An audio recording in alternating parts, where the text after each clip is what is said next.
Yeah. Hey, it's been a minute. Okay, let's go.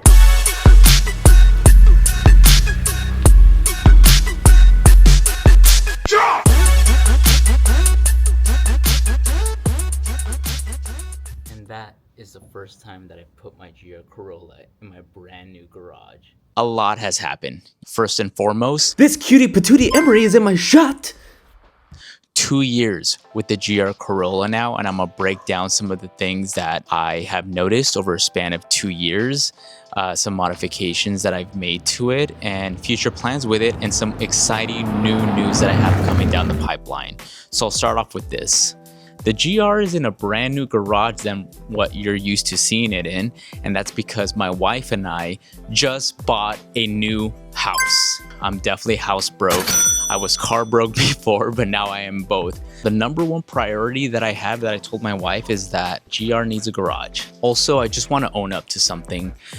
Last year, I made a video saying that I would make 24 videos in 1 year, in the year of 2025. I didn't do it. I didn't complete the goal. But with that said, I'm not gonna let that stop me from trying to reach new goals. It's a respect to all the YouTubers out there. All right, enough about me. Let's get to the GR now. So 2 years with the car now, and it's been great. It's been my daily. It's almost about to reach 11,000 miles. No issues with the car at all whatsoever. There's been no like service lights that randomly come on. It's had 2 oil changes by Toyota. Toyota does push for you to get 10,000 miles out of any car before they do an oil change. But considering that I was barely getting to 11,000 miles at 2 years, they just did it for me at 5,000 to 6,000 miles. So, hey, not a bad thing. I keep the oil change going. But I think while I'm still financing and paying the car myself, I still have another 3 years to go. I want to service it, and I heard that going to El Monte Toyota, which is not too far away from here, is a great place to take it to be serviced. So I might take it there now that my 2 years is up with my original dealership that I was taking it to. All right, so here's what I did to the GR Corolla in 2025. I was very ambitious at the start of the year. There was a lot of things that I wanted to do with it. I wanted to put an exhaust, a circuit edition hood, skirts. Fortunately, I didn't get to do that, and I'll tell you why. It's kind of a trade-off. So some of the things that I did to the GR Corolla in 2025, number one, if you call it that, I did get custom plates on the car. As you'll see, it has the black and yellow California plates. They look way better than the regular white California plates that I had on it. So I'm pretty happy with those. If you've been watching my videos for a while, you'll know that the first week that I got my car, a pine cone fell on the roof of my car and left a few dents.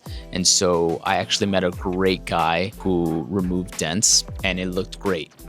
After that, my guys at Impeccable, and they did a custom PPF on it. I did a video on that as well too.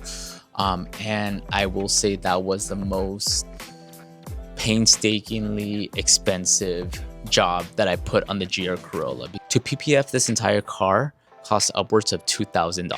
So you could just imagine I'm just short $2,000 for the year of other modifications that I could have done to the car.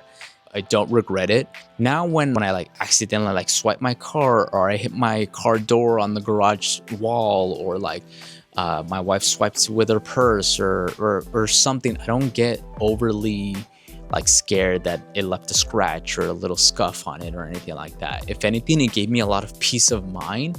Another thing I'll say that they added, it's very subtle, but they added tints to the Toyota logo and the GR logos. They tinted the light reflectors on the front side of my car, and they also put really bright GR Corolla stickers on the side skirt on it too, and it looks really, really good.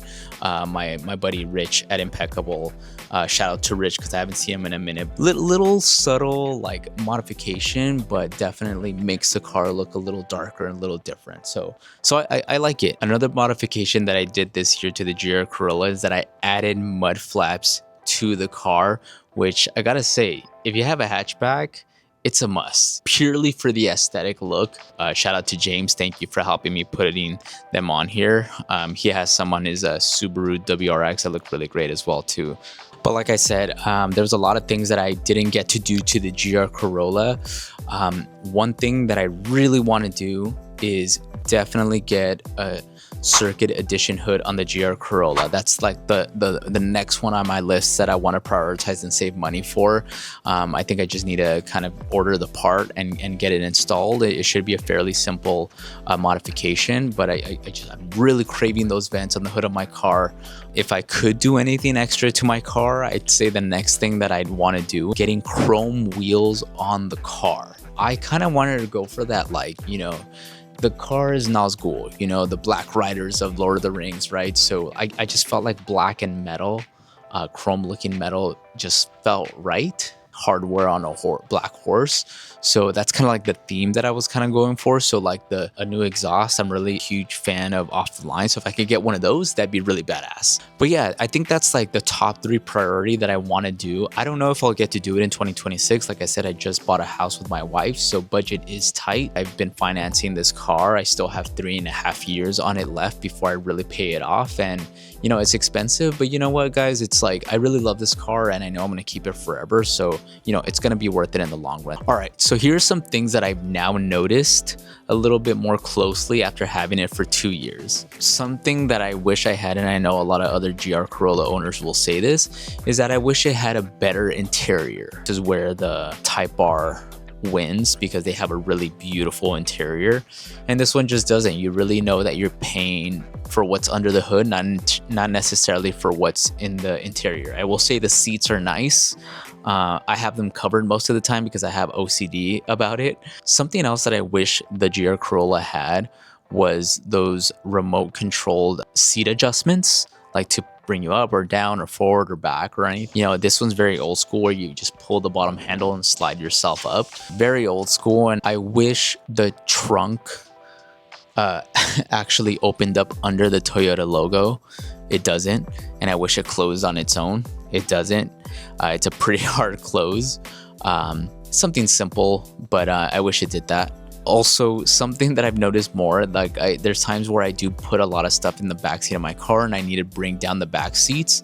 Something that's really annoying is that when I bring down the back seats, I often have to pull up my front seats, so that because the back seats hit the back of my front seat cars and they get stuck there. So it's just like an extra step for them to actually go down, which I find super annoying, and that I recently noticed as I was moving here. It's like an extra step that I wish I could avoid. But you know, considering how small the car is, I totally get it. You know, but that's it. Otherwise, like, this car is extremely fun, extremely reliable. All right, anyway, thanks for sticking with me. Those are the updates on the GR Corolla. I have a lot more news that I want to share a little down the line. But, you know, that's it for now. Thank you so much. Make sure to subscribe. All right, guys, have a good 2026. Let's get this year.